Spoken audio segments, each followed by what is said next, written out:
গৌরী সীতানাথ প্রেমানন্দে একবার হরি হরি বল নিতাই গৌরী সীতানাথ প্রেমানন্দে একবার হরি হরি বল নিতাই গৌরী সীতানাথ প্রেমানন্দে একবার হরি হরি বল। ভক্তবৃন্দের চরণে আমার কোটি কোটি দণ্ডবত প্রণিপাত। আজ এক পরম পুণ্য তিথিতে আমরা রাধা মাধবীর মন্দিরে সমবেত হয়েছি। ভাদ্র মাসের কৃষ্ণপক্ষের অষ্টমী তিথি, জগৎ বন্দিত তিথি। আজ সারা বিশ্বে কৃষ্ণগত প্রাণ ভক্তেরা আজ আসর সাজিয়ে উঠেছেন ভগবানের কথা শুনবার জন্য। এই তিথিগুলির কি মহিমা দেখুন। এই তিথিগুলি যখন আসে না তখনই মনে পড়ে যায় এই ভাদ্র মাসের কৃষ্ণপক্ষের অষ্টমী তিথি, এরই মনে পড়ে যায় গোবিন্দের আবির্ভাব। আবার শুক্লপক্ষের অষ্টমীরই মনে পড়ে যায় রাধা রানীর আবির্ভাব তিথি। বৈশাখ মাসে শুক্লপক্ষের চতুর্দশী তিথি, এরই মনে হয় নৃসিংহদেবের আবির্ভাব তিথি। মাঘ মাসের শুক্লপক্ষের সপ্তমী তিথি, এরই মনে হয়ে যায় অদ্বৈত প্রভুর আবির্ভাব। মাঘ মাসের শুক্লপক্ষের ত্রয়োদশী তিথি, এরই মনে হয়ে যায় নিতাই চাঁদের আবির্ভাব। আবার ফাল্গুনী পূর্ণিমা, এরই মনে পড়ে যায় গৌর হরির আবির্ভাব।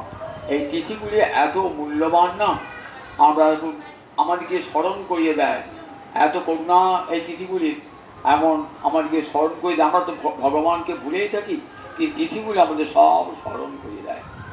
আজ ভগবানের জন্ম। কোন ভগবান? যিনি স্বয়ং ভগবান। ইতে চাংশ কলাপুংস কৃষ্ণস্তু ভগবান স্বয়ং ইন্দ্রাণী ব্যাকুলং লোকং মৃরয়ন্তি যুগে যুগে।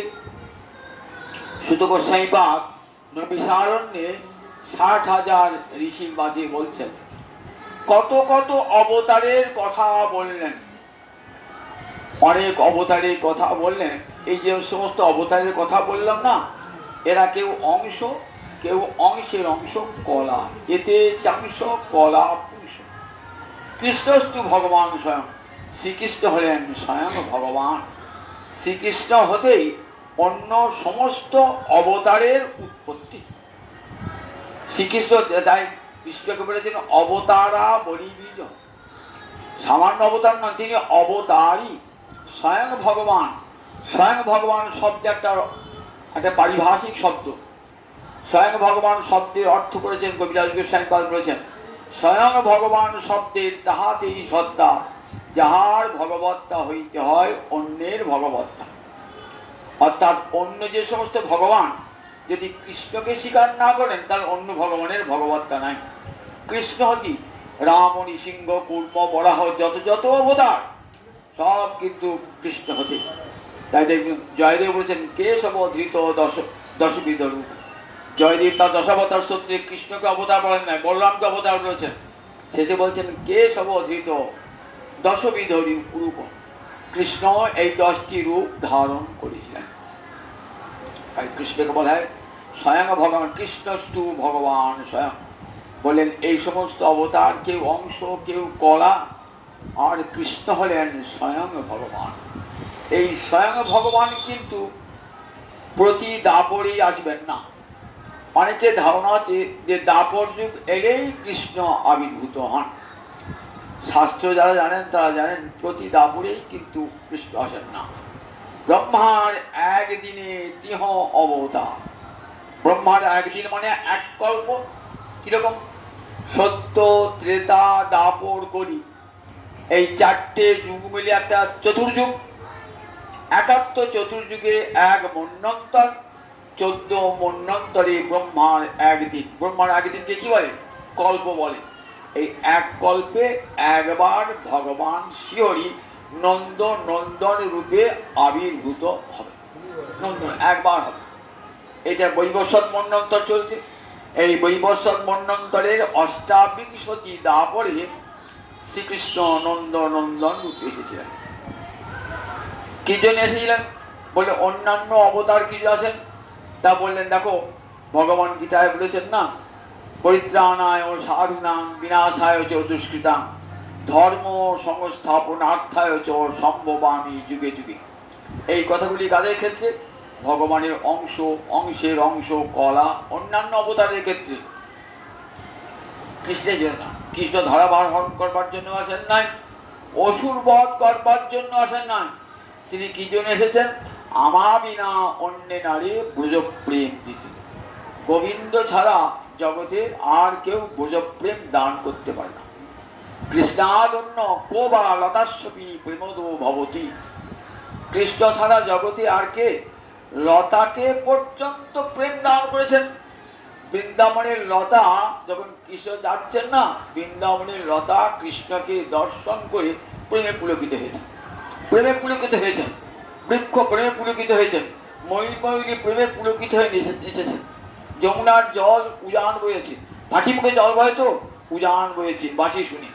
তাহলে দেখুন এই যে প্রেমদান, এই যে বৃক্ষলতা পুষ্পক প্রেমদান, হরিণ হরিণী ময়ূর ময়ূরী কোকিলী কোকিলাকে পর্যন্ত প্রেমদান, এই একমাত্র কৃষ্ণ অবতারের কাজ। আমা বিনা অন্য নারী ব্রজপ্রেম। এই ব্রজপ্রেমটি কিন্তু আর অন্য কোনো ভগবানের দেওয়ার ক্ষমতা নাই। তাই যখনই ব্রজপ্রেম দানের সংকল্প হবে তখনই কিন্তু কৃষ্ণ আসবেন। মনে রাখবেন, এই কৃষ্ণ স্বয়ং ভগবান, 16 কলায় পূর্ণ ভগবান, 6টা ঐশ্বর্য এবং 4টে মাধুর্যে পরিপূর্ণ ভগবান। অন্যান্য ভগবানের 6টা ঐশ্বর্য আছে কিন্তু মাধুর্য নাই। সব ভগবান আবার সমান ঐশ্বর্য নাই, কিন্তু কৃষ্ণে 6টা ঐশ্বর্য পূর্ণরূপে বিদ্যমান। 6টা ঐশ্বর্য কি?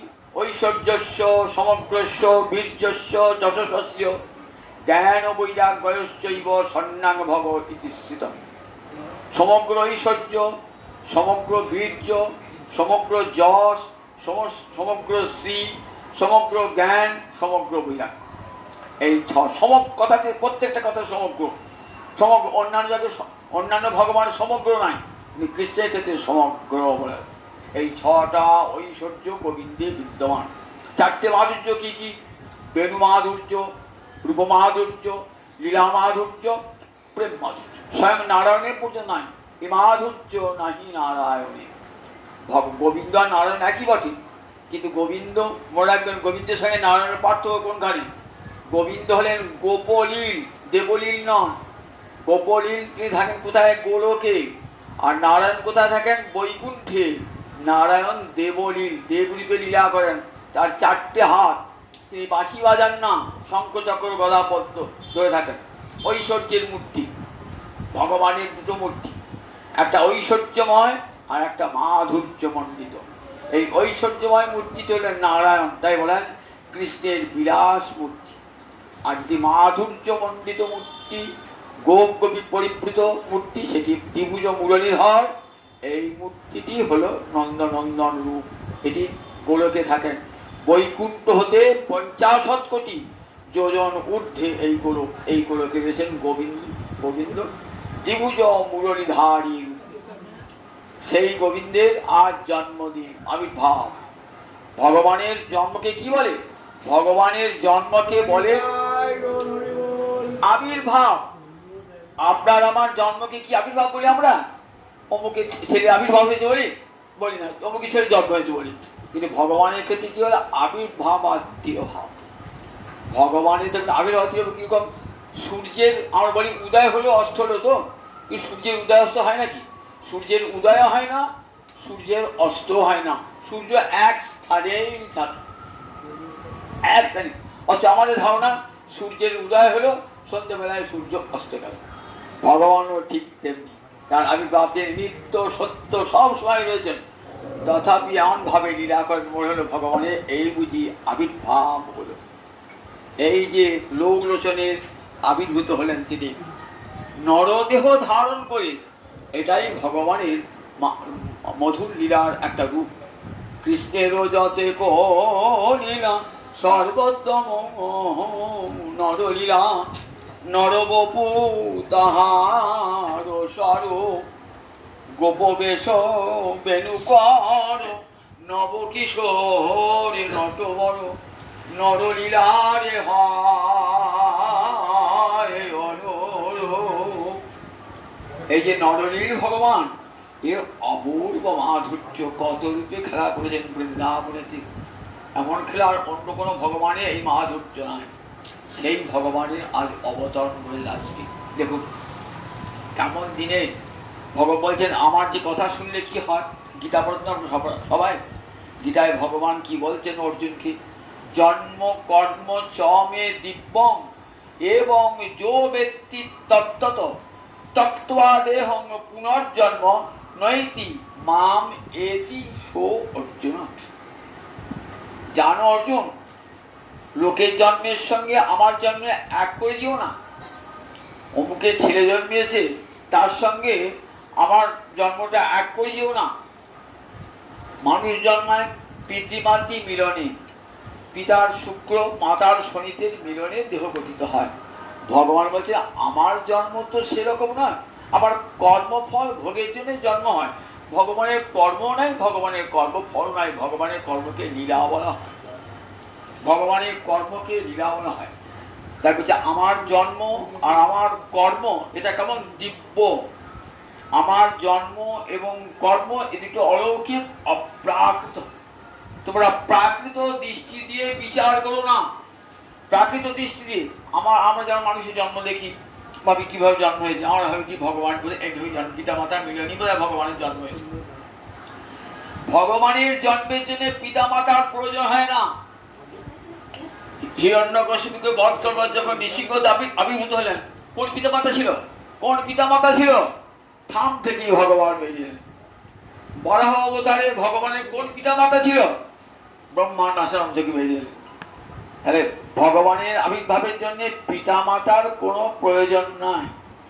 তাহলে পিতা মাতাকে অঙ্গীকার করে ভগবান আসেন কেন? না, জগতের পিতা মাতার অনেকে ভক্তের অভিমান থাকে যে কৃষ্ণ আমার পুত্র। তাদের সেই অভিমান পূর্ণ করবার জন্য ভগবান তাদের পুত্র রূপে আসেন। ভগবান আবার পিতা মাতাকে অনাদির আদি গোবিন্দ সর্ব কারণ কারণ। অনাদি মানে যার আদি নাই। আমার যদি আদি জিজ্ঞাসা করেন, আমার বাবাকে বলবো, আমার বাবাকে জিজ্ঞেস করতে তার বাবাকে বলবে, এমনি কি চলে যাবো, 14 পুরুষ চলে যাবো। ভগবানকে এবার ভগবানের কাছে যান, ভগবান তোমার আদিকে, বলবে আমার আদি কেউ না, আমি তো জগতের আদি, আমি তো জগতের আদি, আমি জগতের মধ্যে, আমি জগতের অন্তে। তাহলে ভগবানই জগতের আদি। এই যে মাতা পিতা বলেন, এদের নন্দ যশোদা, বসুদেব দেবকী, কৌশল্যা, দশরথ, এদের অভিমান কৃষ্ণ আমার পুত্র, রাম আমার পুত্র।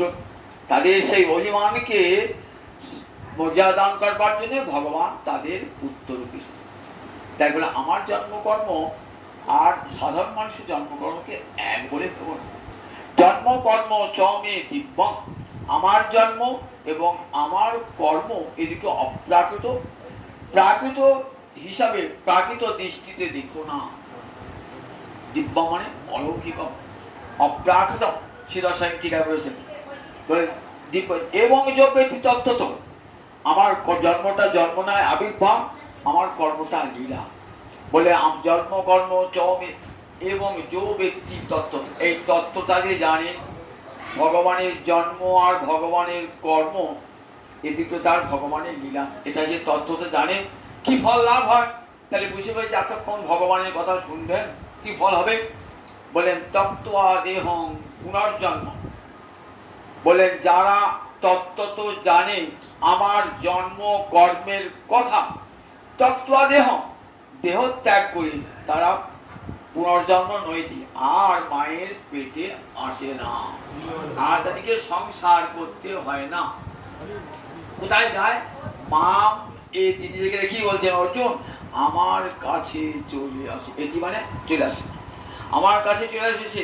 বলেন যারা আমার জন্মকর্মের কথা জানে, আমার তত্ত্ব তো জানে, তাদের আর মায়ের পেটে জন্ম হয় না, তারা আমার কাছে চলে আসে।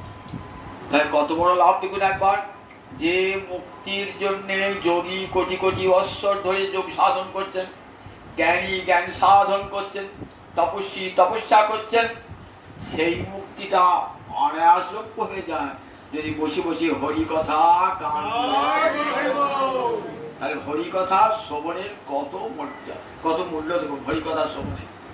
এটা আমার কথা নয়, স্বয়ং ভগবান নিজে অর্জুনকে বলছেন, স্বয়ং ভগবান নিজে অর্জুনকে বলছেন আমার কথা যে কান পেতে শুনবে তার কর্ম নাশ হয়ে যাবে। ভগবানের কর্মের কথা শুনলে জীবের কর্ম নাশ হয়ে যায়। কর্ম নাশ হলে আর জন্ম হবে না। যতক্ষণ কর্ম থাকবে ততক্ষণ জন্মগ্রহণ করতে হবে। আমার কর্মটা নাশ হবে কখন? ভগবানের কর্মের কথা শুনলে আমার কর্মটা নাশ হয়ে যাবে। সেই ভগবানের আজ আবির্ভাব তিথি। দেখুন ভগবান কেমন ভাবে আসছেন। দেখুন ভগবান বললেন কেমন দিনে ভগবান এলেন। আদরের ঠাকুর এলেন অত্যন্ত অনাদরে, অত্যন্ত অনাদরে। গোবিন্দ জন্মালেন কেউ জানতেও পারল না, একটা অনুধ্বনি হলো না, একটা শাঁখও বাজল না। আবার জন্ম কোথায়? কংসের কারাগারে, অন্ধকারে। কৃষ্ণপক্ষের অষ্টমী তিথিতে অন্ধকার। যিনি জগৎকে আলো দেওয়ার জন্য এলেন তিনি জন্মালেন কিন্তু অন্ধকারে, অত্যন্ত অনাদরে, ভাদরে বাদরে অনাদরে জন্মালেন ভগবান। দেখুন একবার, যে ভগবান জগৎকে আলোকিত করবার আসেন সেই ভগবান এলেন অন্ধকার। এটাও একটা রহস্যময় ভগবানের। বসুদেব দেবকী যে কারাগারে বদ্ধ করেছেন কে? কংস, উগ্রসেনের পুত্র কংস, ভয়ঙ্কর দুরাচারী। বসুদেব দেবকীকে শৃঙ্খলে আবদ্ধ করে রেখেছেন। কেন? তার অষ্টম গর্ভের সন্তান তার হন্তা হবে। দেখেছেন ভোগী মানুষ কেমন? ভোগী মানুষ নিজের ভগিনীকে পর্যন্ত হত্যা করতে কুণ্ঠিত হয় না। নিজের ভগিনীকে ভোগবাদ এত প্রবল। কংস এই ভোগবাদী, দুর্যোধন, কংস, জরাসন্ধ এরা সব ভোগবাদীর প্রতিনিধি। কেমন ভোগ দেখুন, নিজের ভগিনীকে পর্যন্ত হত্যা করবেন, ভগিনীর গর্ভজাত সন্তানকে পর্যন্ত হত্যা করবেন, শুধু নিজের ভোগের জন্যে। অন্যায় করতে, পাপ করতে এদের বিন্দুমাত্র কুণ্ঠা হয় না। কোথায় রেখেছেন? ভরি কংসের কারাগারে ভরে রেখেছেন। পায়ে হাতে শিকল বাঁধা, নড়াচড়া যদি করতে না পারে। দেবতারা কিন্তু জানতে পেরেছেন যাই ভগবান শ্রীহরি আসবেন। তার আগেই তারা কি করেছেন? দেবতাগণকে কথা দিয়েছিলেন তো ব্রহ্মাকে, যে দেবতারা তোমরা চিন্তা করো না, আমি শীঘ্রই আবির্ভূত হব যদু বংশে। সেই শুভ দিন আসবে বলে তার আগেতেই দেখেছেন দেবকী যখন গর্ভ সঞ্চার হয়েছে তখনই দেবতারা কংসের কারাগারে এসেছে। কারাগারে কারা যায়? কয়েদি যারা যায়, দুষ্ট লোক যারা যায় সেখানে গিয়েছেন। দেবতারা গিয়েছেন, ব্রহ্মা গিয়েছেন, মহাদেব গিয়েছেন, নারদ গিয়েছেন, ইন্দ্র গিয়েছেন, সব দেবতারা গিয়েছেন। কেন? আর গর্ভকে স্তুতি করবেন বলে, দেবকীর গর্ভকে স্তুতি করে বলে। শ্রীমদ্ ভাগবত দেখবেন এই গর্ভস্তুতি, বিশাল করে গর্ভস্তুতি বলা আছে। দেবতারা কেমন করে ভগবানকে স্তুতি করছেন। ভগবান দেখতে দেখতে এখন ভগবান দেবকীর 6টি সন্তান হল। কংস ভাবছে যে প্রথম 6টি সন্তান থেকে তো আমার কোনো বিপদের সম্ভাবনা নাই, কাজে যতবার সন্তান হয়েছে বসুদেব কথা দিয়েছিলেন যে দেবকীর গর্ভের সন্তান তোমাকে হত্যা করবে, তো আমি দেবকীর সন্তানকে তোমাকে দিয়ে আসবো, দেবকী তো করবেন তো হত্যা। তাহলে আমার যে ভগ্নিপতি সে একবার দেবতার মূর্তি, কথা যাবে তাই তাই কথা থাকে। যতবার সন্তান হলো ফিরিয়ে দিন। দেবর্ষী নারদ এসে বলছেন দেখো গো কংস, ভগবান কথায় বিশ্বাস করো, দেবতার কথায় বিশ্বাস করো না। কোনটা যে অষ্টম গর্ভ তুমি বুঝবে কেমন করে? একটা ফুলের মালাকে যদি গোলাকারে সাজিয়ে দেওয়া হয়, কোনটা প্রথম কোনটা অষ্টম বুঝতে পারবে? ভগবান এলে বুঝলো সব কটিকে হত্যা করো। কেন বললেন? দেবর্ষী নারদ জানতেন যত অত্যাচার বৃত্তিপ্রাপ্ত হবে কংসের, ভগবানের আগমন তত ত্বরান্বিত হবে। কংস ফিরিয়ে দিয়েছিলেন, আবার 6টি সন্তানকে নিয়ে এসে বধ করলেন। দেবকী বসুদেবের কারও কথা শুনলেন না, 6টি সন্তান চলে গেছে। এবার সপ্তম গর্ভটিকে হত্যা করবেন। সপ্তম গর্ভে এসেছেন, তখন কি করলেন? ভগবান যোগমায়াকে আদেশ করলেন, যোগমায়া ভগবানের সেবিকা তো ক্রিয়াশক্তি, তুমি গর্ভটিকে স্থানান্তরিত করো। কোথায়? বসুদেবের অপর পত্নী রোহিণীর গর্ভে। সবাই জানলো দেবকীর গর্ভ নষ্ট হয়ে গেছে। অপ্রাকৃত গর্ভ এ জগতে গর্ভ নষ্ট হয়, কিন্তু অপ্রাপ্ত জগতে গর্ভ নষ্ট হয় না। ভগবান গর্ভটিকে স্থানান্তরিত করে দিলেন। কোথায় চলে গেলেন? না, রোহিণীর গর্ভে চলে গেলেন। সবাই প্রচারিত হয়ে গেল যে দেবকীর সপ্তম গর্ভ নষ্ট হয়েছে। সপ্তম গর্ভে কে আসছেন? সপ্তমী বৈষ্ণব ধাম যম অনন্তম প্রচক্ষতি। সপ্তম আসেন বৈষ্ণব দেব, অনন্ত দেব স্বয়ং আসছেন ভয়ঙ্কর রাম, গোবিন্দ সেবা করবার জন্যে। রাম অবতারে ভাই ছিলেন তো লক্ষণ। রামচন্দ্রের দুঃখ তিনি নিজের চোখে দেখেছেন। ভাই বলে শাসাতে পারেন নাই, ভৎসনা করে কিছু খাওয়াতে পারেন নাই। তাই অন্তরে আমি যদি বড় দাদা হতাম, তাহলে ধমক দিয়া ভাইকে খাওয়াতাম। সেই বাঞ্ছা পূর্ণ করবার জন্যে অগ্রজ ভবিতা দেব হরে প্রিয় চিকিৎসা, গোবিন্দের প্রিয় কার্য সাধন করবার জন্য আগেই জন্মালেন। এইবার অষ্টম গর্ভে ভগবান শ্রীহরি আসবেন। কংসের তো ঘুম নাই, কখন আসছে অষ্টম গর্ভের সন্তান। পড়তে পড়েছেন, যেই দেখবি ছেলে কাঁদছে সঙ্গে সঙ্গে খবর দিবি, কান খারাপ হয়ে আছে।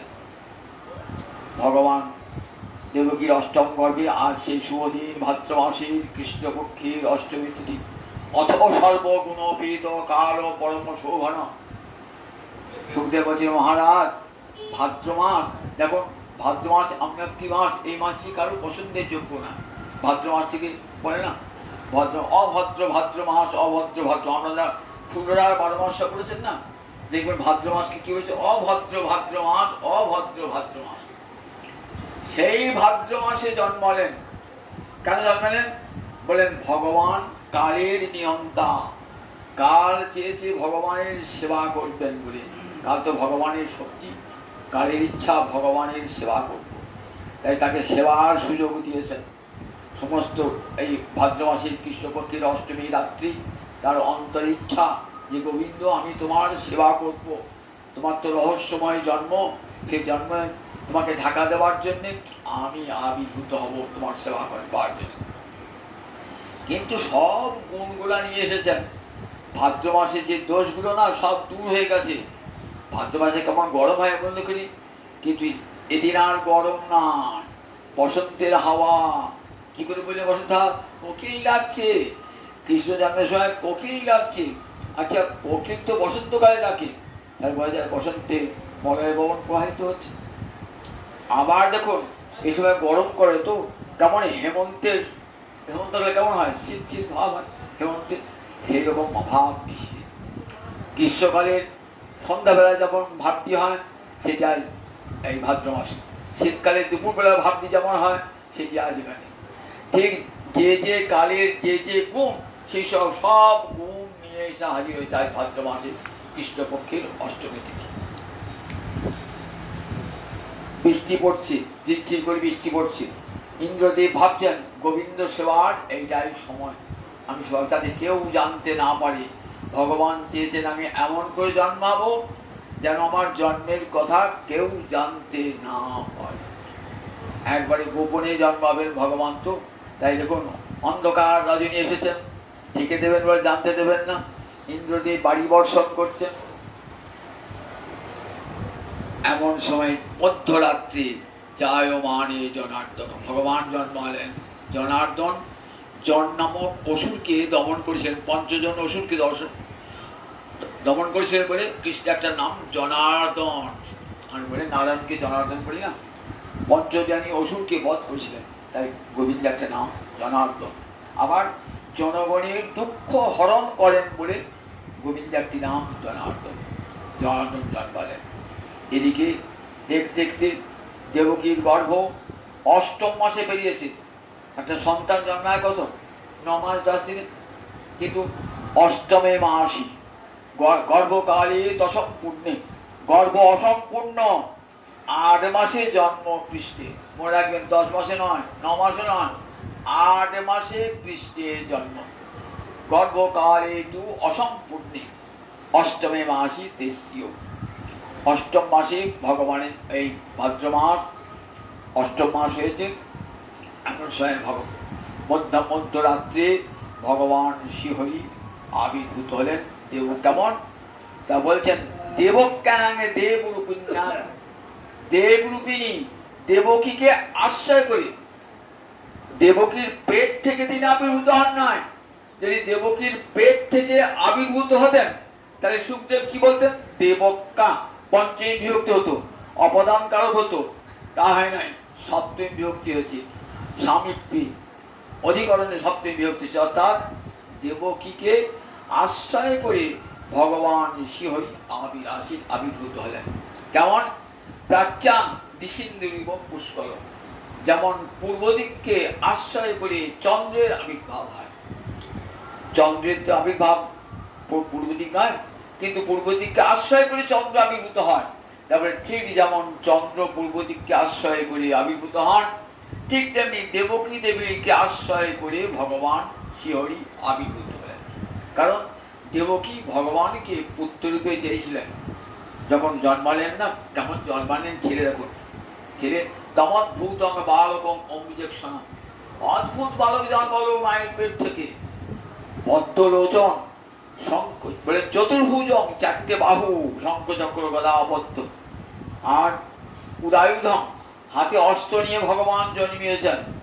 শিবৎস লক্ষক কলসৌহি কৌস্তুভ, কেমন?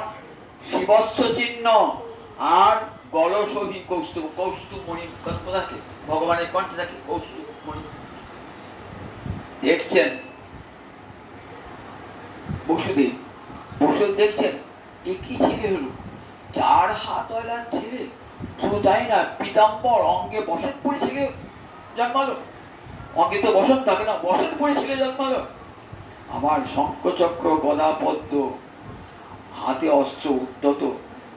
আবার কেমন বলেন, দেখো সান্দ্র পয়দ সৌভব, বললেন ঠিক জল ভরা কালো মেঘ যেমন, সেই রকম রং ভগবান। বুঝতে পারেন? আবার কি আছে? শিবস্ব চিহ্ন। শিবস্ব চিহ্নটা কি বলুন দেখি? শিবস্ব চিহ্ন ভগবানের বুকে লাথি বসে রেখে, ভগবানের বুকে লাথি বসে ভৃগু, ভৃগুপদ চিহ্ন ভগবান আছেন। কে বড় দেখতে গেছেন? গোবিন্দ লক্ষ্মী করে শুয়ে আছেন গোবিন্দ, তো একবারে বুকে লাথি, চরণ ধরেছেন। বলছে হে ব্রাহ্মণ, তোমার চরণে লাগে নাই তো? আমার বুকটা তো কঠিন, তো চরণে লাগে নাই তো? এই রেখে দিলাম তোমার চরণ চিহ্ন। দেখো ভক্তপদ আমি হৃদয়ে ধারণ করি। কোন দিক আছে? ডান দিকে দেখবেন শিবস্ব চিহ্ন। কিরকম? সাধারণ ভগবানের দক্ষিণে, এটাকে বলে শিবস্ব চিহ্ন।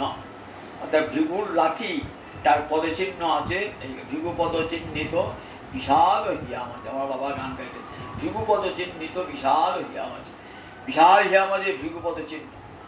আর ডান দিকে, আর বাঁ দিকে আছে লক্ষ্মীর চিহ্ন, ক্ষীণ স্বর্ণরেখা রূপে। লক্ষ্মী বিল্লবনে তপস্যা করেছিলেন, রাসবিহারী তোমার সঙ্গ লাভ করবো, বলে সম্ভব নয় গোপী আনুগত্য ছাড়া। তাহলে কি হবে? তুমি থাকবে আমার অঙ্গে ক্ষীণ স্বর্ণ রেখা রূপে। গোবিন্দের বাম দিকে ক্ষীণ স্বর্ণ রেখা রূপে লক্ষ্মী রয়েছে। আর গোবিন্দের কণ্ঠে কি থাকে? কৌস্তুভ মণি। এটি আর কোথাও থাকে না, আর কোনো ভগবানে থাকে না, একমাত্র গোবিন্দে। এইটি দেখেই বুঝতে পারলে বসুদেব যে সাক্ষাৎ ভগবান এসেছে। বক্ষে শিবস্ব চিহ্ন, লক্ষ্মী চিহ্ন, আবার দেখলেন কৌস্তুভ মণি। তো গোবিন্দ ছাড়া কারো থাকে না। তখন নতজান হয়ে স্তব করছেন ভগবান। কি বলে স্তব করছেন? ভগবান বিদিত সাক্ষাৎ বলেন প্রকৃতি বড়, তুমি প্রকৃতির পরপারের মানুষ, তুমি তুমি এ জগতের মানুষ নও, প্রকৃতির পরপারের মানুষ তুমি। তুমি কৃপা করে উদিত হয়েছে প্রভু, তুমি কৃপা করে। তুমি কৃপা না করলে জগতে তোমাকে দেখতে পায়। ভগবানকে দেখবো বললে কেউ দেখতে পায় নাকি? তিনি যদি কৃপা না করেন। অর্জুন সারথী রূপে পেয়েছেন ভগবানকে, তো তবু ভগবান দেখতে পান। সারথী রূপে পেয়েছেন, একসঙ্গে খেয়েছেন, একসঙ্গে ভোজন করেছেন, একসঙ্গে স্মরণ করেছেন, তবু ভগবানকে দেখতে পাননি। কিন্তু ভগবানের ইচ্ছা হলো, ভগবান বলেন তোমার ঐশ্বরিক রূপ দেখতে আমি ইচ্ছা করি। দেখবে? দেখো হ্যাঁ দেখাচ্ছি, তুমি তোমার বন্ধু দেখাচ্ছি। অর্জুন ফ্যাল ফ্যাল করে তাকিয়ে আছে। গোবিন্দ বুঝছেন তো, দেখতেই পাচ্ছে না, দেখতেই পাচ্ছে না। দেখতে পাচ্ছ না? কি করে দেখবো? কিছুই দেখতে পাচ্ছি না তো। আচ্ছা তুমি দেখবে কি করে? এসো, আমি তোমাকে একটা চোখ দিচ্ছি, দিব্যং চক্ষু দিয়ে দাদা, আমি তোমাকে দিব্য চক্ষু দান করলাম, অপ্রাকৃত চক্ষু দেখো। যেই দেখেছেন অপ্রাকৃত চক্ষু দিয়েছেন না, সঙ্গে সঙ্গে কি দেখছেন? তখন দেখছেন ভগবানকে, অনন্ত রূপ ভগবান, ভগবানের অনন্ত রূপ ভগবান, বিশ্বরূপ ভগবান। বলছেন নান্তং ন মধ্যং ন পুনস্তবাদি পশ্য, আমি তোমার কোনটা, কোনখানে তোমার চরণ, কোনখানে তোমার মাথা, কোনখানে তোমার উদর আমি দেখতেই পাচ্ছেন।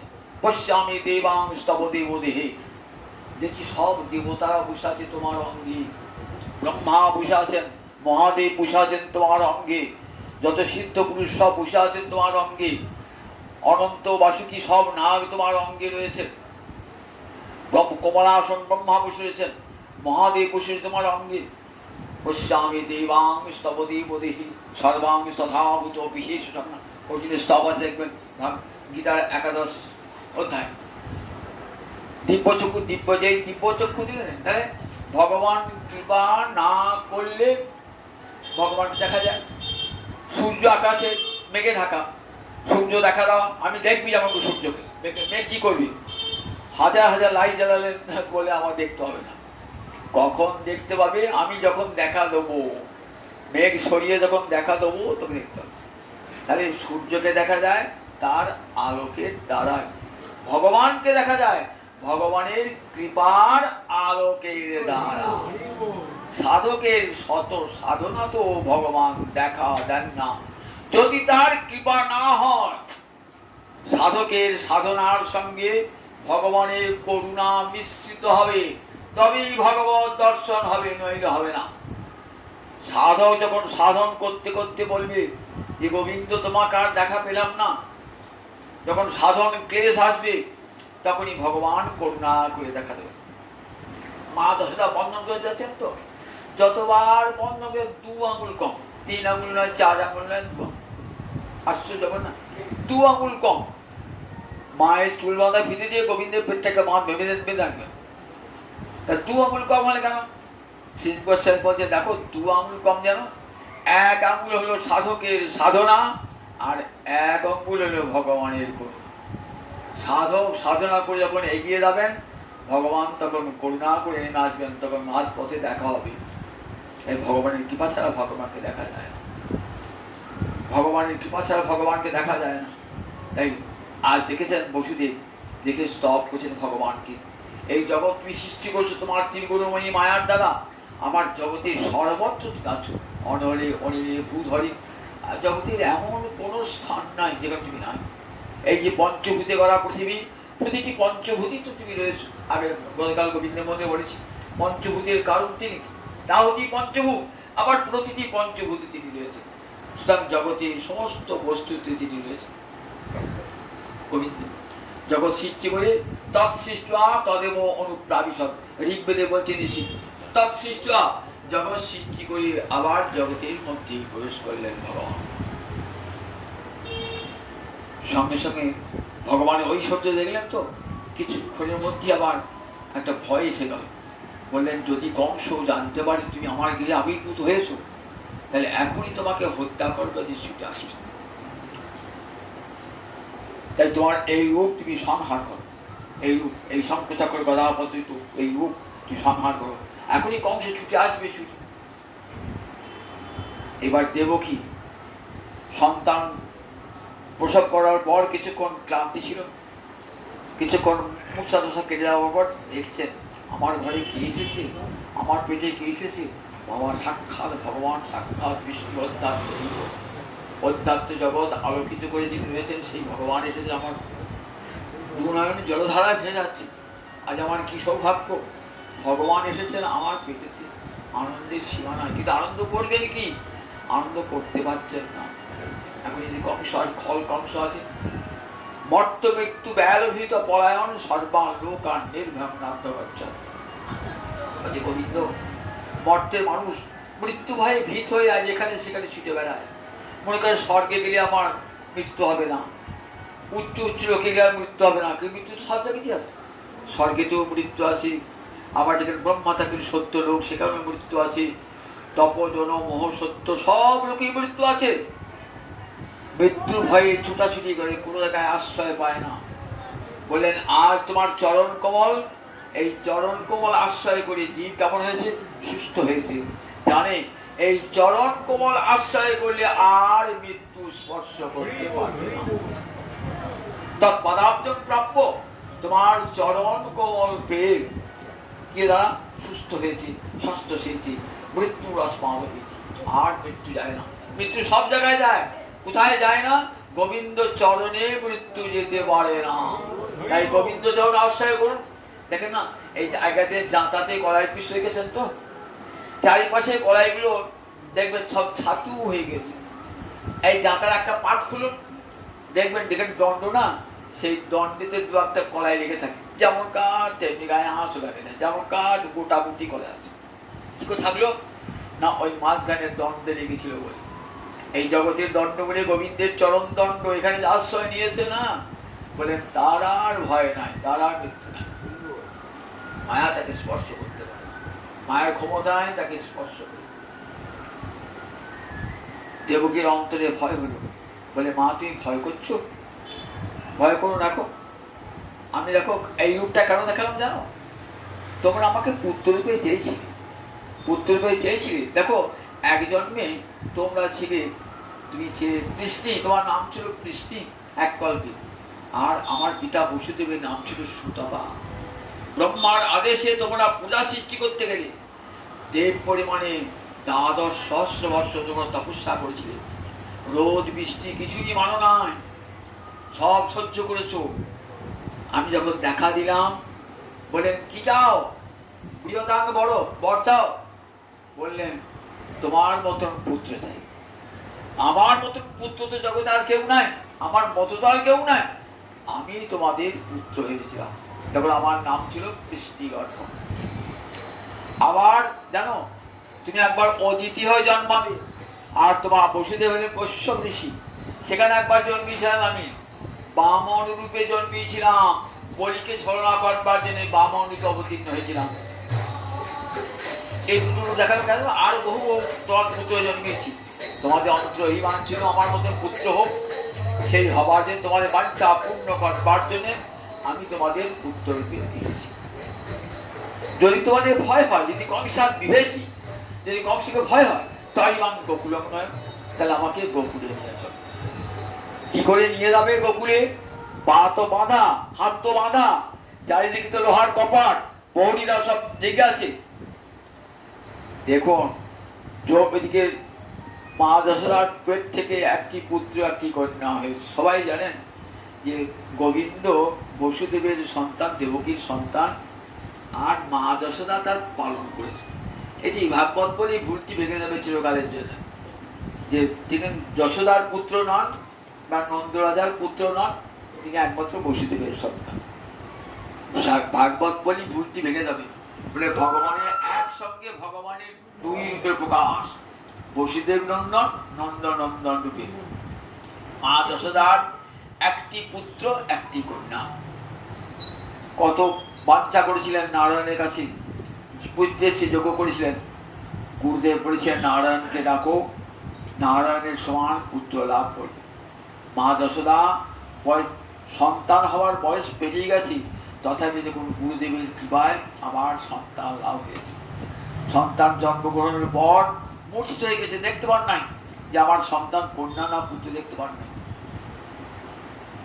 কন্যাটি জন্মালো নবমী তিথিতে, একসঙ্গে তো জন্মান নাই। কৃষ্ণের জন্ম হলো অষ্টমীতে, আর এই যোগমায়ার জন্ম হলো নবমী তিথিতে। তাই যোগমায়াকে, দুর্গাকে কি বলা হয়? ভগবানের বোন, অনুজা বলা হয়। যশোদা দেখবেন চণ্ডীতে বলা আছে, যশোদা গর্ভ সম্ভূতা, যশোদা গর্ভ থেকে জন্মিয়েছিলেন একটা রূপে যোগমায়া। যোগমায়া যে জন্মালেন না, যোগমায়ের কৃপায় কি হলো? সঙ্গে সঙ্গে প্রহরীগুলো ঘুমিয়ে গেল, ঢুলতে লাগলো, ঢুলতে ঘুমিয়ে গেল, একবার অচেতন হয়ে গেছে। কপাট জানলাগুলো যে লোহার দরজা ছিল আপনা আপনি খুলে গেল, পায়ে বেরিয়েছিল খুলে গেল, হাতে বেরিয়েছিল খুলে গেল। জানতে বললেন না। যোগমায়া এমনই যোগমায়ার কৌশল না, ভুলে গেলেন। এইবার কৃষ্ণকে কোলে নিয়ে বসুদেব যাচ্ছে। পথিমধ্যে কেউ যদি দেখে ফেলায় তাতে গন্ডগোল হয়ে যাবে, কনসে খবর দেবে তো। ঘোর অন্ধকার, সবাই ঘুমিয়ে পড়েছেন, মথুরার কেউ নাই দিকে, সব ঘুমিয়ে পড়েছেন। যোগমায়ের কৃপা সব ঘুমিয়ে পড়েছেন। বৃষ্টি পড়ছে, নিয়ে যাবেন কি করে? ছাতা নাই, কি করে যাবেন? এক হাতে করে ছাতা নিয়ে যাওয়া যায়? কি করলেন? সঙ্গে সঙ্গে অনন্তদেব এসেছেন, অনন্ত ফনা দিয়ে ছত্রহার করেছেন, যাতে গোবিন্দের বস্ত্রকে কোনো বৃষ্টি না পড়ে। কোথায় এলেন? এসে যমুনার পাড়ে এসে হাজির হয়েছেন। ওরে বাবা, যমুনায় উত্তাল তরঙ্গ, বান ডেকেছে, যমুনায় পার হবো কি করে? মনে মনে ভাবছেন, কি করে পার হবো যমুনা? এরাম তো বটে, এইবার কংস ধরে ফেলবে, আর পারতে পারবো না। মনে মনে ভাবছেন। যোগমায়া বলছে, ভাবছে কেন? আমি তো আছি। একটা শিয়ালের বেশ ধরেছেন যোগমায়া। শিয়ালির বেশ ধরে কি বলেন? জলের উপর দিয়ে হেঁটে গেলেন। বাবা, এত জল, ডুবে যাবে মানুষ, আর শিয়াল হেঁটে যাচ্ছে। বসুদেব সন্তানকে কোলে নিয়ে জলের মধ্যে হাঁটছে।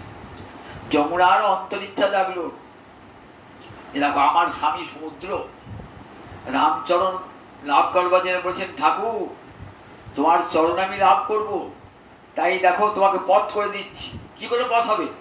তুমি শিলা ফেলাও, দেখবে একটা শিলাও জল ডুববে না, ভাসবে। তোমার নামের এমন মহিমা। হনুমান বানরা দিয়ে এসে জয় রাম বলে শিলা ফেলছে, শিলা ভাসছে। জয় রাম বলছে, শিলা ভাসছে। তো সমুদ্র বলে, রামচরণ পাবো বলে আমি সেতু করে দিয়েছিলাম, আমার স্বামী দিয়েছেন, আমিও গোবিন্দ চরণ পাবো, অন্তর ইচ্ছা হবে। কি হয়ে দেখুন, বসুদেব হাত ফসকিয়ে গোবিন্দ পড়ে গেলেন জলে। বসুদেব ভাবছেন, কত কষ্ট করে সন্তানকে নিয়ে চললাম, আবার জলে পড়ে গেল। যমুনা ভাবছে, এসো একবার তোর অঙ্কটা স্পর্শ করি। আমার তীরে, আমার নীরে তোমার কত খেলা হবে, কত লীলা হবে। আমার তীরে দাঁড়িয়ে তুই বাঁশি বাজাবে, তীরভঙ্গ ভঙ্গীয় হয়ে কদম্ব মুড়ে দাঁড়িয়ে বাঁশি বাজাবে, আমি শুনবো। আজ আবার তোর অঙ্গ স্পর্শ করবো। কিছুক্ষণ পরে আবার যমুনা তুলে দিয়ে গেলেন বসুদেব হাতে। বসুদেব গেলেন কোথায়? সেই অন্ধকার রাত্রিতে একদিকে কোথায় গেলেন? একবার যশোদার সতীকার গৃহে হাজির।